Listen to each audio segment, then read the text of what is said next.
Imagine looking at a map of the world. Just, picturing it in your head. Okay, yeah, I And agree. your eyes kind of drift over to the Himalayas. Right, the roof of the world. Exactly. And you think about one of the most heavily debated, internationally recognized geopolitical conflicts of the last, 70 years. Sure. You're talking about the Tibet situation. Yeah. I mean, everyone feels like they have the basic parameters of that locked in their head. Right. You've seen the Free Tibet bumper stickers. You've watched the news coverage of international summits. You know the broad strokes of the territorial dispute. Yeah, Group A claims this land. Group B says they have historical rights to it. It's a border dispute. But now imagine someone sitting down across from you, clearing all those maps off the table and telling you that absolutely everyone, the politicians, the international media, and you sitting at home, that everyone is looking at this through a fundamentally broken lens. Wow. Okay. That's a huge claim. It is. The premise is that the very vocabulary we use to describe the problem is structurally flawed. It creates a sense of vertigo, honestly, because we rely on a certain, legibility in global affairs. We really do. We like things neat. Right. We categorize conflicts. We want to draw a line on a map, and then we want to debate that line. We want it to be measurable, because if we can measure it, we can, send diplomats to negotiate it. Exactly. But the source material we're getting into for today's deep dive takes that comfortable, measurable Cartesian worldview and just completely dismantles it. It really does tear it down to the studs. So today we are analyzing this sprawling, deeply layered piece of writing. It's a blog post titled Burak Face, Tibet, Spiritual Literacy, and the CCP's Fundamental Misreading. That's an intriguing title. It is. And for you listening to this, you are going to have to suspend a lot of your default assumptions about how modern nation-states operate. You really are. The audacity of the premise is what stands out immediately. I mean, the text takes a situation that the entire international community treats as a standard territorial border dispute and reframes it as something just entirely different. But to really understand the reframing, I think we have to look at who is actually doing the framing. Oh, absolutely. Yeah. The author's background is crucial here. Yeah, so the author is Paramendra Kumar Pagat, and his background is let's just call it highly non-traditional for geopolitical commentary. That is an understatement. Right, because right at the top of his blog, he mentions being Barack Obama's first full-time volunteer in New York City. Which is already a fascinating detail. Yeah, and the site itself claims over 5 million page views. But when you start clicking around the sidebar, you don't just see standard political op-eds. No, not at all. You are hit with this absolute wall of synthesis. Wall of synthesis is a great way to put it. He writes extensively about artificial intelligence, quantum computing, global trade logistics. He's got novels about Gen Z revolutions, and then these deep, intricate explorations of global spirituality. Which tells us right away that we aren't dealing with a conventional political science analyst. Not even close. Right. This is someone who spends a lot of time thinking in systems. Technological systems, economic systems, and crucially, for our discussion, spiritual systems. But before we go any further down this rabbit hole, let's pause and set up the guardrails for this conversation, because this is important. Very important, yes. The material we are unpacking today dives headfirst into some of the most sensitive, politically charged topics on the planet. It does. We are talking about the actions of the Chinese Communist Party, the historical sovereignty of Tibet, mentions of Israel, and the philosophical roots of Marxism. Heavy hitters. Exactly. Yeah. So I'm glad you brought this up. Yeah. It is essential to state explicitly to our listener that our goal today is purely analytical. Right. We are not taking sides here. Absolutely not taking sides. We are not here to endorse the political critiques, the historical claims, or the religious assertions made by the author. We are an impartial magnifying glass. That's it. Our job is to report on the arguments presented in the text, to test the internal logic of the author's thesis, and help you understand how this very unique mind pieces the world together. Right. We are dissecting the engine to see how it works, not telling you who should win the race. Well said. So with that established, the mission for this deep dive is to explore the author's central radical premise, which is that the conflict over Tibet is not about borders, it's not about land or territorial sovereignty. Right. It is an existential clash between a strictly materialist philosophy and a concept the author defines as spiritual literacy. And we should probably start with the bombshell he drops in the very first section of the text. Oh man, yeah, let's start there. He writes, and I'm quoting this premise directly, he says, It is my information that the Dalai Lama does not seek an independent Tibet. He does not seek a country called Tibet.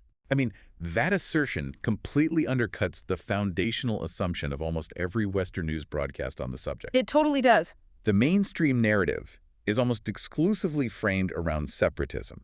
It's framed as a struggle to reclaim political control over a specific, defined geographic area. Right, drawing a box on a map. Exactly. But if we accept the author's premise that the Dalai Lama isn't even asking for that, then the entire international conversation is effectively happening in a vacuum. The author seems to argue that the whole concept of trying to definitively map Tibet's status is just, well, a fool's errand. A complete waste of time. He says history on this issue is all over the place, and the timescale he uses to prove this is staggering. Yeah, he casually notes that Tibet has been India-facing for 10,000 years. 10,000 years. Our modern political brains struggle to process a 200-year history, let alone 10,000. It's true. When you stretch the timeline out that far, you really start to see the fragility of modern political constructs. You do. But he does zoom in on the more recent past to show how messy it is, right? He does, yeah. He notes that if you look at the last few centuries, the situation is basically a 50-50 split. Okay, so half the time. Half that time, Tibet functioned as an independent entity, and the other half it was under the central rule of the Chinese Empire. Right. But if you push further back into the deep historical record, it operated entirely independently. So basically, someone trying to win a debate by saying historically this land belongs to X is just drawing an arbitrary circle around the specific century that happens to support their argument. That's exactly it. The text is very clear on this. History is rarely neat. Empires expand, they contract, they disintegrate. They breathe almost. Yeah. But the author's broader point here is about the technology of governance itself. The technology of governance. Yes. The modern nation-state, with its passports, customs, checkpoints, and satellite-surveyed boundaries, is a shockingly new invention in the grand scheme of human history. He illustrates this with the British arrival in India, which I found really helpful. Oh, that's a great example from the text. Yeah, so when the British Empire showed up on the subcontinent, they didn't encounter a neatly unified entity called India with, a centralized bureaucracy and a color-coded map. Right. And even when the British finally departed centuries later, they left behind over 500 distinct princely states. 500. The author is challenging our modern cognitive bias here. We have this habit of projecting our contemporary understanding of the world backward in time. We assume that because we organize our lives around strict, mathematically defined borders today, ancient civilizations must have thought the exact same way. And the author's argument rests heavily on the idea that they absolutely did not. I was trying to visualize this while reading, and it feels a bit like, imagine going back 3,000 years and trying to enforce modern municipal zoning laws on a tribe of nomadic herders. Yes, exactly. Like you march up to a shepherd and tell him his flock just crossed an invisible geometric coordinate, so he's now subject to a different tax bracket and needs a permit. He would look at you like you were totally insane. Yeah, he really would. The physical world existed, obviously, but the operating system they used to navigate it was completely different. Right. But wait, if they didn't have borders, how did they know where one empire ended and another began? This is where the author introduces a vital distinction. He differentiates between a border and a frontier. Okay, unpack that for me. Well, a border is what we have now. It's a precise, surveyed line, often guarded or fenced. Very rigid. Extremely rigid. But historically, the dominant paradigm was the frontier. The text paints this picture. You have an Indian village, right? Wow. And it's the last inhabited settlement of that culture. Okay.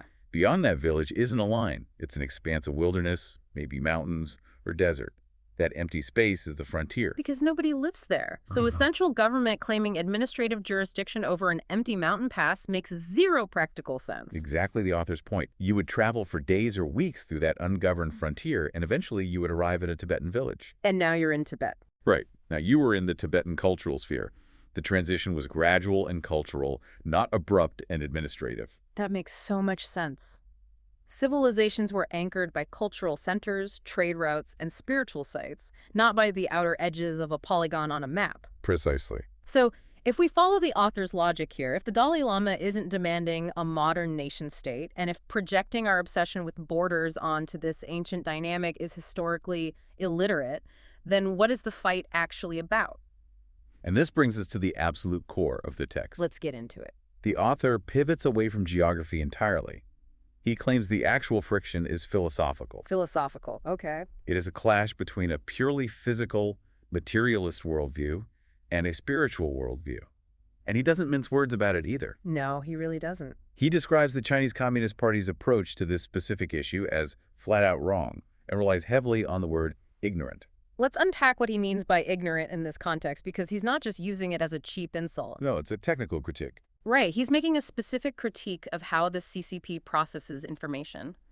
He argues that the state approaches Tibet exclusively through the language of materialism. They look at territorial sovereignty, economic output, infrastructure development. Political control. Things you can touch, measure, build, and put into a spreadsheet. Exactly.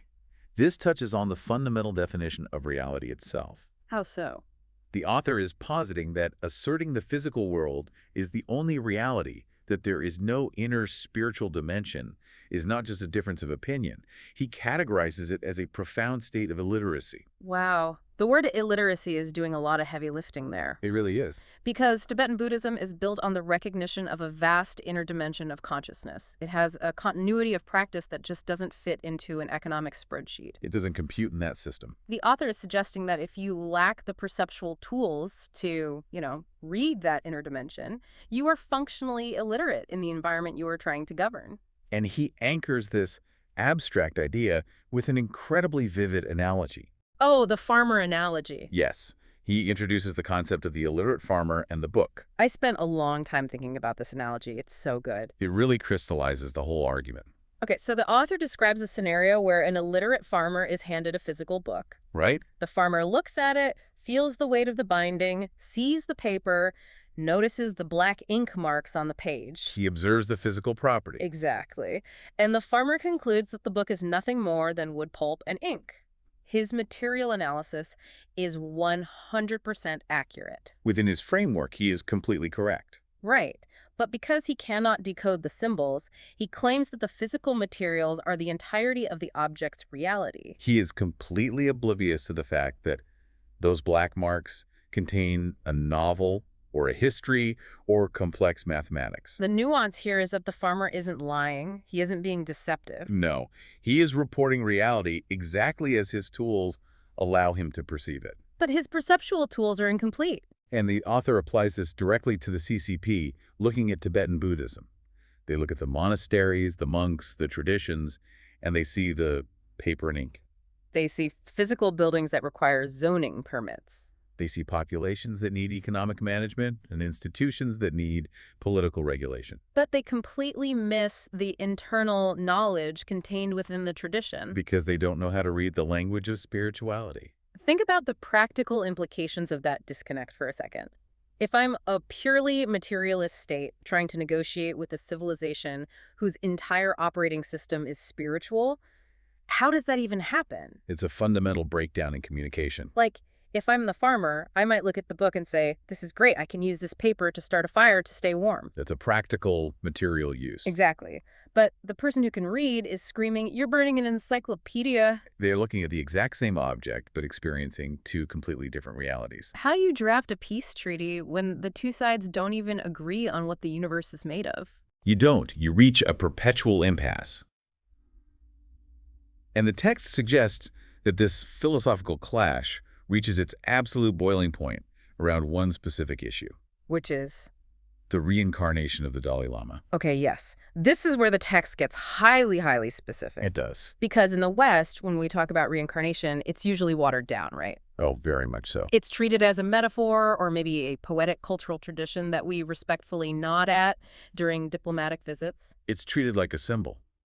But the author shatters that Western secular framing. Totally. He presents reincarnation not as folklore and definitely not as some clever political mechanism designed to maintain a hierarchy. He refers to it as a sophisticated spiritual framework. The text emphasizes that this isn't a belief system arrived at casually. Far from it. It is the result of centuries of rigorous monastic discipline, intense meditation, and scholarship.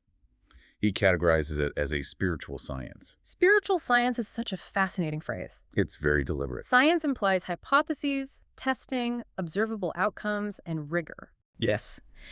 The author is saying that Tibetans have spent thousands of years developing a science of consciousness, while the materialist state denies consciousness even exists independent of the brain. And he brings that illiterate farmer analogy right back into the mix here. Oh, right.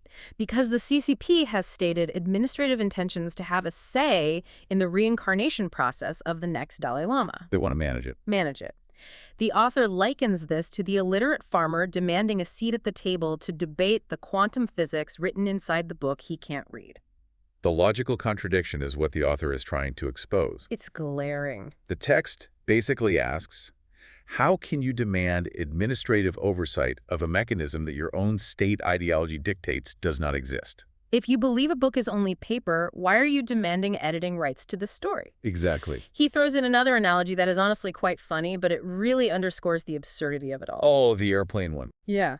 He says that Xi Jinping insisting on having a say in the Dalai Lama's reincarnation is like Xi Jinping demanding to fly a commercial airliner without ever having taken a single flying lesson. It's a great image. It's not just a political overreach, it's a categorical error. You cannot operate a complex technical system if you have zero understanding of the physics that make it fly. And the author's framing of the Dalai Lama himself is crucial to understand his argument here. How does he frame him? He doesn't describe the Dalai Lama as just a political leader or a cultural figurehead. He writes, the Dalai Lama is a soul. He departs an old body and then enters a new body. As to which new body is spiritual science. Wow. He is positioning the Tibetan monks as the technicians, the scientists who possess the specific literacy required to track that process. Okay, I can hear a skeptical listener pausing right now. Sure. A secular, scientifically minded person might say, look, I understand the cultural respect argument, but do I personally have to believe in the literal transmigration of souls to understand this geopolitical conflict? It's a fair question. And the author anticipates that exact skepticism. What's his answer? He draws a very firm line in the text. He writes, whether outsiders personally agree with that worldview is beside the point. Beside the point. That feels like the hinge of his entire argument. It is. The external validation doesn't matter. Because the Tibetan Buddhist system possesses its own internal coherence. Exactly. It has established authority and rigorous methodologies within its own cultural sphere. So you don't need to convert to Buddhism to recognize that millions of people operate within a highly technical, deeply held system of consciousness. Right. The author's point is that when a secular materialist state attempts to mandate spiritual outcomes using bureaucratic paperwork, it reveals its own profound spiritual illiteracy.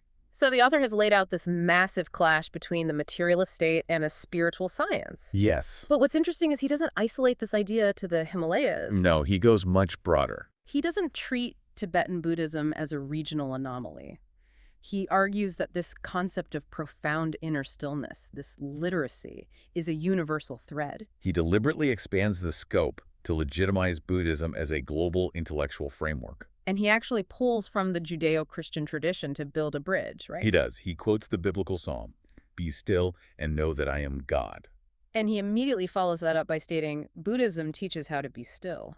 He is drawing a direct parallel between the contemplative traditions of the East and the West. Why do you think he does that? He is defending these systems against the modern materialist critique that religion is just primitive superstition. Ah, okay. The author is arguing that these traditions, which focus on disciplining the mind, achieving stillness, and expanding awareness, are highly refined intellectual systems designed to understand the human condition. They aren't just fairy tales. Exactly.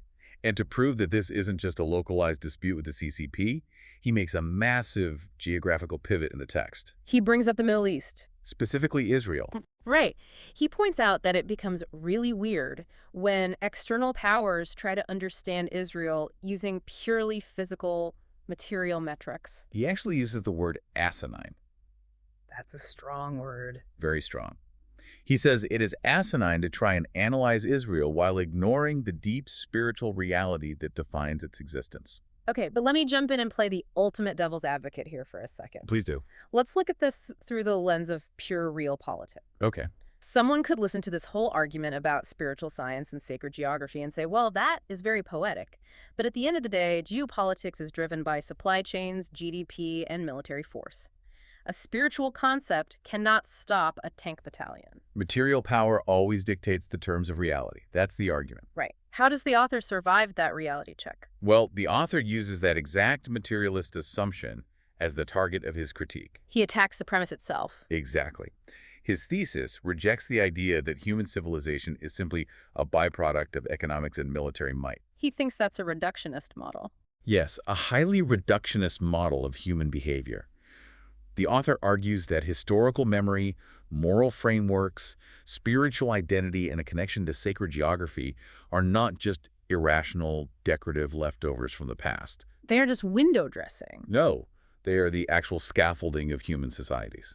The scaffolding. So if an intelligence agency or a government relies on a model that completely discounts that scaffolding, Their predictions will always be wrong. they will constantly be surprised when a population doesn't behave the way the economic spreadsheet says they should. Because the spreadsheet doesn't account for the human demand for metaphysical meaning. Man, that is a profound point. It really shifts how you look at the news. It does. And if the core problem is that a state ideology dismisses religion as an irrational leftover, the author realizes he has to address the foundation of that ideology. He has to go to the source code. Right. He has to look at the roots of the Chinese Communist Party itself, which leads to one of the most intellectually surprising sections of the text. A radical rereading of Karl Marx. I found this section absolutely fascinating. It's brilliant. Because the CCP is foundationally built on Marxist theory, and the famous quote everyone knows is that religion is the opiate of the masses. Right. Everyone knows that quote. But the author claims the modern interpretation of the Communist Manifesto is actually a misreading. The author introduces a very sharp, very specific nuance here. What is it? He concedes that Karl Marx, the individual historical figure, may very well have been an atheist. Sure. But he argues that atheism is not the structural requirement of the manifesto itself. Okay, so what was Marx actually attacking then? According to the author, Marx's primary target was the corruption within religious institutions. The corruption, not the religion itself. Exactly. He was attacking the hypocrisy of clerical power structures that partnered with the elite to oppress the working class. Ah. So, pointing out that a bishop is corrupt and hoarding wealth is fundamentally different from claiming that the concept of a soul does not exist. That is the exact distinction the author makes.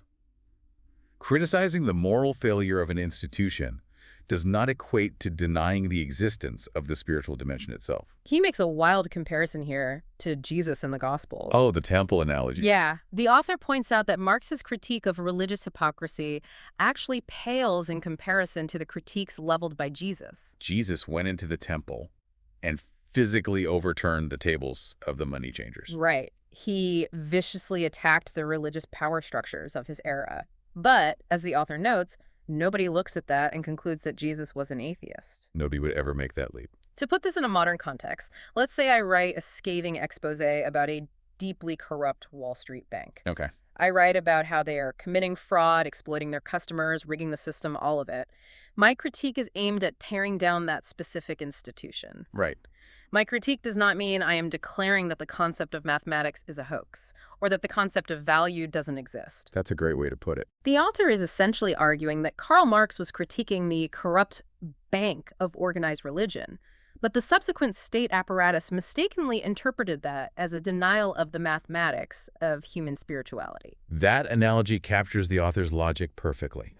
And what he does next is intellectually brilliant. He turns it back on the CCP. He turns that exact logical framework back onto the current leadership of the CCP, using Xi Jinping as his proof of concept. Yes, because Xi Jinping consolidated power largely by launching a massive, systemic anti-corruption campaign within the Communist Party. He ruthlessly criticized the internal decay and corruption of the party apparatus. But the author asks the obvious question: does criticizing the corruption within the CCP make Xi Jinping anti-communist? Obviously not. It Yeah. just makes him anti-corruption. Right. By applying this deductive logic, the author concludes that criticizing the historical corruption of religious institutions, which Marx did, does not logically require a state to be anti-spiritual. The state's stance of absolute spiritual illiteracy isn't even supported by a close reading of its own foundational texts. It's a devastating critique. It really is.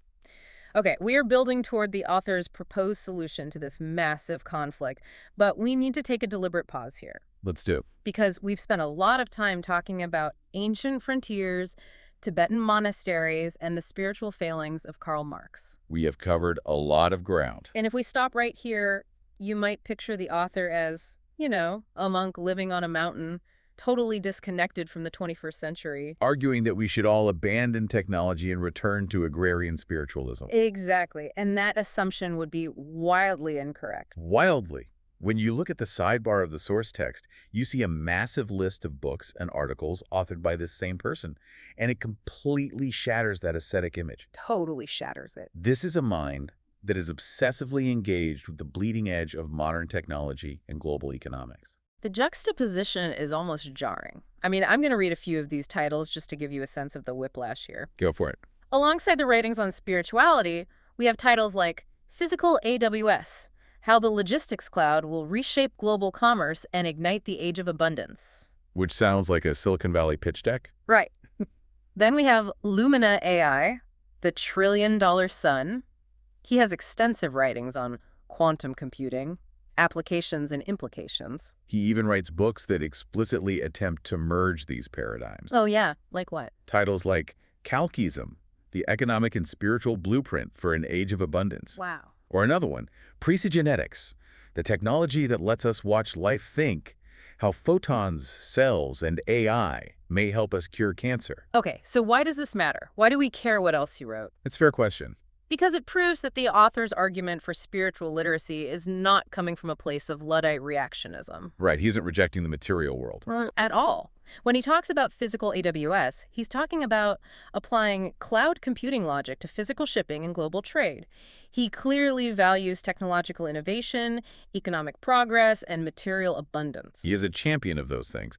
But his argument is that material prosperity and technological advancement, while good, are fundamentally insufficient on their own. They're the whole picture. The text makes it clear that a high GDP or advanced AI cannot answer questions of moral purpose, meaning, or consciousness. You can't code your way out of an existential crisis. No, you can't. And a government decree cannot legislate the human soul out of existence. Which sets the stage perfectly for the author's proposed roadmap out of this seemingly intractable geopolitical standoff. Yes, let's look at the roadmap. He diagnoses the illness, and then he prescribes a highly specific, conceptually fascinating solution. And the solution is shocking because of where he places the burden of action. He says the West needs to stop waiting for the Dalai Lama to concede on the issue of a separate country. Because he already isn't asking for one. The Dalai Lama has already moved. Therefore, the entire burden of resolution falls squarely on the Chinese state. The text states that the CCP must own up to its own spiritual illiteracy.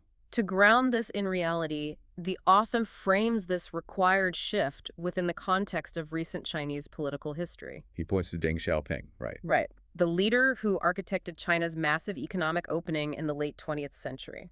And the author notes that Deng understood that modernizing China would eventually require both economic and political reforms. But Deng made a pragmatic, strategic decision to sequence them. He said, do the economic reforms first and postpone the complex political reforms for a later era. And the author is arguing that we are now in that later era. The bill has come due. The postponed business of political reform is due.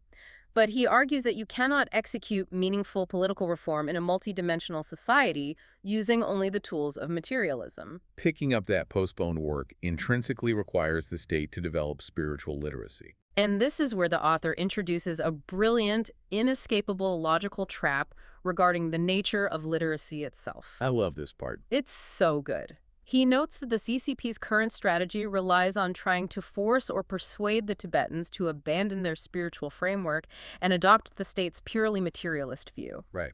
But the author asks a simple question. An illiterate person can become literate. But how does a literate person become illiterate? Makes no sense. It is a cognitive one-way street. Completely. Once you have learned to read, once a civilization has spent millennia developing a sophisticated technology of inner stillness and consciousness, they cannot simply unlearn it. The farmer can learn to read the book, but the reader cannot be forced to look at a book and genuinely believe it is only paper and ink. It's impossible. The CCP is effectively demanding that the Tibetans join them in a state of spiritual illiteracy. And the author is pointing out that this is not just politically difficult, it is neurologically and logically impossible. To really hammer this concept home, the text ends with a powerful geographic metaphor. Oh, the Lake Baikal metaphor. Yes. The author writes that the attempt to forcefully end Buddhist culture and religion is a stupider endeavor than wanting to drain Lake Baikal. And for those who might not have their geography trivia handy, Lake Baikal is in Russia. Right. It is the oldest, deepest freshwater lake on the planet. It's massive. It holds something like 20% of the world's unfrozen surface fresh water. It is an ancient, irreplaceable ecosystem. So the author asks the reader to consider the sheer absurdity of wanting to destroy a reservoir of fresh water. Fresh water is universally valuable. It sustains life. It is an inherent good. And he equates Lake Baikal directly to ancient spiritual traditions. These traditions are massive reservoirs of civilizational wisdom. They contain thousands of years of accumulated data on how to navigate human suffering, consciousness, and community. If you destroy that reservoir, you don't just harm the monks living near it. You impoverish the entire global ecosystem. Nah. You drain the water table of human wisdom. Which leads to his final unequivocal conclusion. The warning. Yes.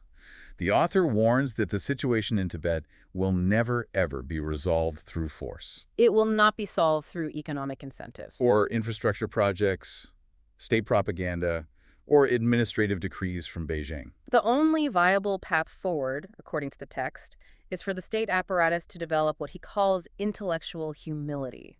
They must humble themselves enough to recognize that there are vast, profound dimensions of human existence that operate entirely outside of material control. Because until they learn to read the spiritual reality of the landscape, they will continue to fundamentally misread the civilization they are trying to engage with. We have covered an immense philosophical landscape today. We really have. Let's trace the arc of the argument one more time, just to synthesize everything. Good idea. We started with a situation universally understood as a geometric territorial border dispute. And the author dismantled that by taking us back 10,000 years, showing how modern satellite-mapped borders are a recent anomaly compared to the fluid, culturally defined frontiers of ancient history. Then we unpacked the profound cognitive gap between a materialist worldview, the illiterate farmer who sees only paper, and the complex spiritual science of a tradition that maps consciousness. We examined how the author rereads Marxist theory to argue that attacking religious corruption doesn't necessitate erasing the spiritual dimension of humanity. Right. And crucially, we saw that this argument isn't a rejection of the modern world. Not at all. It is coming from a mind deeply embedded in the future of AI, quantum computing, and global logistics, arguing that technological supremacy can never replace the deep reservoirs of human wisdom. It is a radical call to shift from an obsession with territorial control to the pursuit of intellectual humility. Before we wrap up, I want to pose a question that builds on the collision of the author's two worlds. Oh, I like this. His focus on ancient spirituality and his obsession with futuristic technology. Okay, let's hear it. We talked about how the modern, rigidly mapped nation-state is a relatively new invention. At the same time, the author writes extensively about technologies like the cloud, artificial intelligence, and global digital logistics. Technologies that are fundamentally borderless. Yes. They don't stop at a customs checkpoint. They don't need passports. It's exactly the point. Yeah. They operate much more like those ancient cultural spheres of influence than they do like modern nation-states. Wow, yeah. So here is a thought for you to carry with you. If the rigid material border was just a temporary invention of the 19th and 20th centuries, Okay. as we move deeper into a future dominated by borderless, ubiquitous digital technologies, will the strict lines on our maps begin to naturally dissolve? Oh, wow. Might we find ourselves returning through the lens of high technology to a world organized by fluid, culturally and digitally defined frontiers, much like we had 10,000 years ago? That completely flips the script on what the future of geopolitics looks like. It's Yeah. like we're moving forward by circling back. Thank you for joining us on this deep dive. We really hope this exploration has given you a completely new vocabulary for understanding a conflict you probably thought you already had figured out. Keep questioning the frameworks you use to view the world. And next time you look at a situation, ask yourself, are you just looking at the paper or do you actually know how to read the book? We'll see you next time.